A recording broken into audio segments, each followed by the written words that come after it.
Ang laban TNBS po ay ito po yung mga samahan ng mga drivers and operators ng mga nagtatrabaho sa mga platforms, no? Ito yung mga TNBS driver, mga four wheels, at may mga motorcycle taxi at mga delivery riders.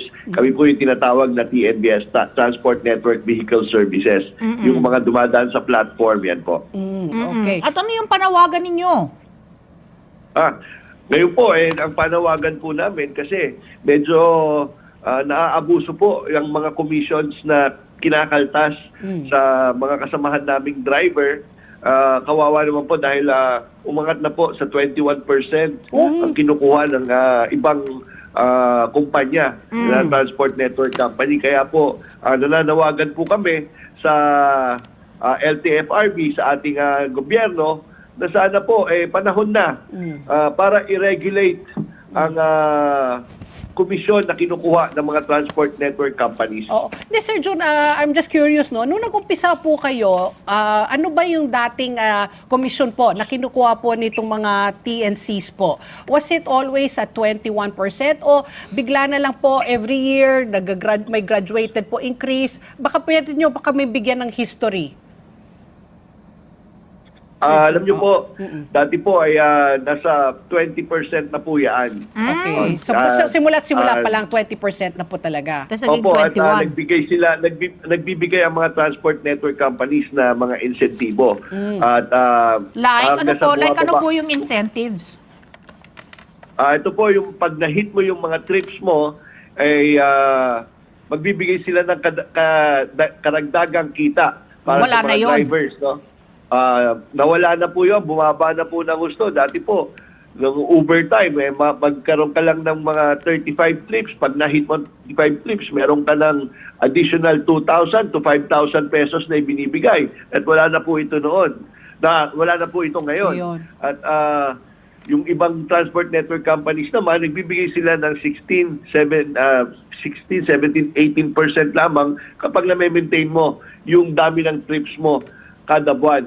Pero ngayon, kung bakit na-trigger po ulit ito, December 2022 po, at pinananawagan na po natin ito sa LTFRB, pero bakit po na-trigger ito? Noong March 1 po, nagpatupad po ang isang transport network company, nagngangalang Grab po, na dati naman po, sagot nila ang 20% na discount para sa senior citizens, person with disability, at saka students.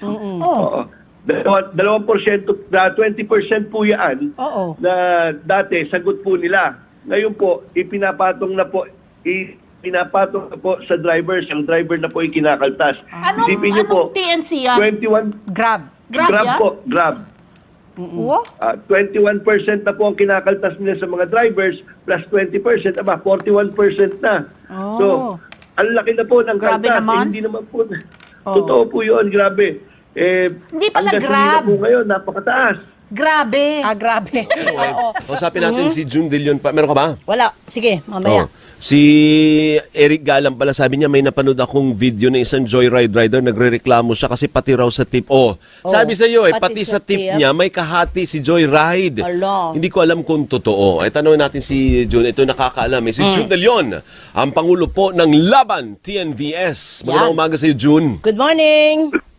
Good morning, Ma'am Doris. Good morning po, Sir Alvin. Yan. Opo, ano ang panawagan ninyo? Doon muna tayo magsimula, kaugnay dito sa kinikita ng mga rider sa kabuuan ng ibinibayad ng customer sa platform. Opo, Sir Alvin, talagang nananawagan po kami sa ating gobyerno na i-regulate na po, panahon na po para i-regulate ang komisyon ng mga transport network companies para hindi po naaabuso ang ating mga kasamahan na driver, na rider, yung mga delivery riders, yung mga four wheels at saka mga motorcycle taxi riders. Dahil napakataas na po ang komisyon na kinukuha nila at wala pong proteksyon. Wala man lang mga benepisyo ang ating mga kasamahan sa kalsada na naghihirap. June, gaano kalaki yung June? Gaano kalaki ang porsyento ng mga platforms na 'yon sa kinikita ng rider o driver? Ang mga porsyento po nasa minimum po na 20%. Yung iba po 20? umaabot pa ng 20. Opo. Akala ko 15 Umaabot. lang, June. Oo, akala ko. Hindi po totoo yan. Minimum po 20% ang pinakamababa na kinukuha po ng mga transport network company sa mga riders. Ganun. Ang Mga buong driver. akala ko talaga 15 lang. Ako din oo. So pag sinabi mo halimbawa lang, eto hindi po natin masama ang papel ng mga platform owners because sila naman talaga ang conduit from the customer Correct. Ano to nga the sabi mo, rider. wala kang customer kung wala yung platform. Kasi doon magbubook yung Yun. customer, hindi ho ba? Ano po? Oo. So for example, ano bang malaki diyan? Mga Lala Move ba yan? Mga ganun bang Yan. tinutukoy natin? Mga Grab, Lala Move, Angkas, mga ganun ba yon, June? Opo. Lalo na po Joyride. yung Grab. Alam naman po natin, yung Grab, sila po ang talagang na monopolyado ng Grab, ang TNBS. At gusto pa nga pong pumasok sa motorcycle taxi ng Grab. Kaya sila po ang pinakamataas na nagkakaltas ng komisyon. So yung sa At, Grab, 20% ang kinikit ng buong bayad ng customer, 20% goes to Grab. 21% po. 21? Ba't may butal pa? Oo.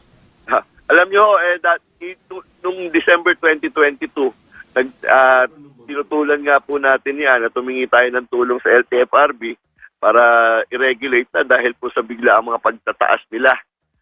Dahil sa kasama palad, hindi po tayo napansin. Kaya ngayon na naman, nung March 1, kasi po dati sila sumasagot ng mga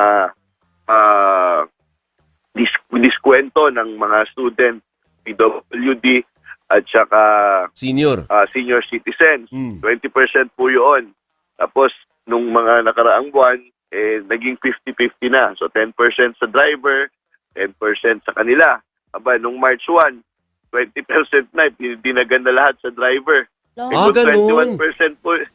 21% po yung commission nila plus 20% na discount, 41% na po ang ikakaltas sa driver. Hindi naman po nagagasolina ang mga transport network company. Hindi naman po bumibili ng pyesa.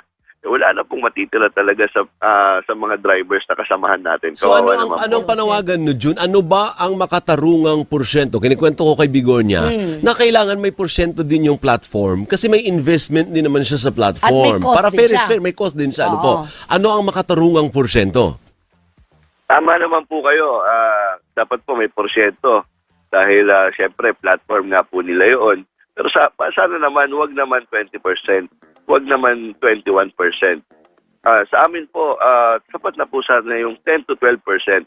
Depende po natin sa taas ng gasolina siguro. Kapag mataas po ang gasolina, siguro tama na po yung 10%. Pag mababa 10. naman po, pwede naman pong itaas naman ng porsyento. Para naman yung driver, hindi araw-araw naghihikahos. At alam nyo po, para kumita ang driver, pumapasada yaan ng 12 to 16 hours na. Hindi na po healthy yaan sa katawan ng driver at kawawa na rin po. Pag So, na-disgrasya po yaan, pati yung pasahero madadamay po. So, Yung sa- 12 so- to 6 Opo. So saan 12 to naglalaro 16 dapat? hours, delikado na po yaan. Correct. Saan naglalaro dapat ang porsyento? 10 hanggang 15 lang. Opo. Kasi po, Sir Alvin, bigyan ko po kayo ng paliwanag. Kung 20% po to 21% ang kinakaltas ng transport network company sa isang ordinaryong driver, maggagasolina pa po yan. Tapos magbaboundary pa po yan. Wala na pong matitira talaga.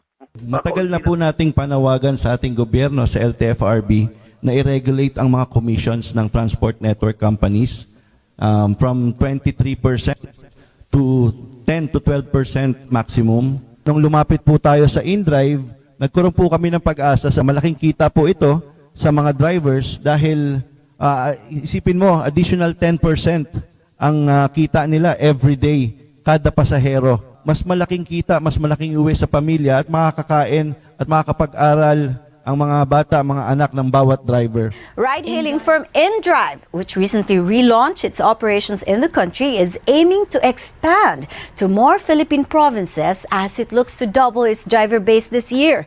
Andrea Taguines with the full story. Ride-hailing app InDrive eyes to double its driver base in the Philippines from 8,000 to 16,000 by the end of 2024. In an earlier interview with ANC, InDrive marketing director for the Asia Pacific region, Natalia Makarenko, said the company even aims to reach up to 20,000 drivers. We see the amount of drivers growing every day, right? And it's actually been faster than we expected. And this is a really, really great news for us because it means that the business is getting traction. The goal to onboard more drivers comes after InDrive saw a 75% increase in ridership over the last 3 months, or since its relaunch in the Philippines in June. That's despite having to let go of what was supposed to be the company's unique selling proposition, its fair haggling scheme, to comply with the regulations of the Land Transportation Franchising and Regulatory Board. InDrive's monthly active users also grew by 86%. As a show of support, transport group Laban TNVS said it is encouraging all its member drivers to switch to InDrive, which is still implementing a 0% commission rate.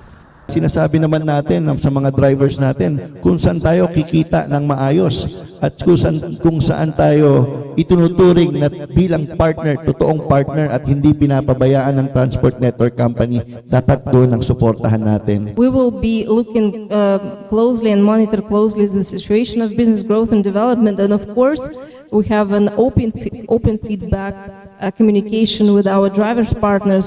So this is totally important for us to understand the condition of the people that we're working with, right? So that all of that will be informing our decision on imposing the commission and the timings of doing so. Makarenko noted that once InDrive begins deducting commissions from drivers' earnings, the rate would be 10% or lower than the rate of its main rival in the Philippines. InDrive currently operates in Metro Manila, Bacolod, Baguio, Iloilo, Butuan, and Cagayan de Oro. It plans to expand its ride-hailing service in Cebu, Davao, and Pampanga. Andrea Taguines, ABS-CBN News.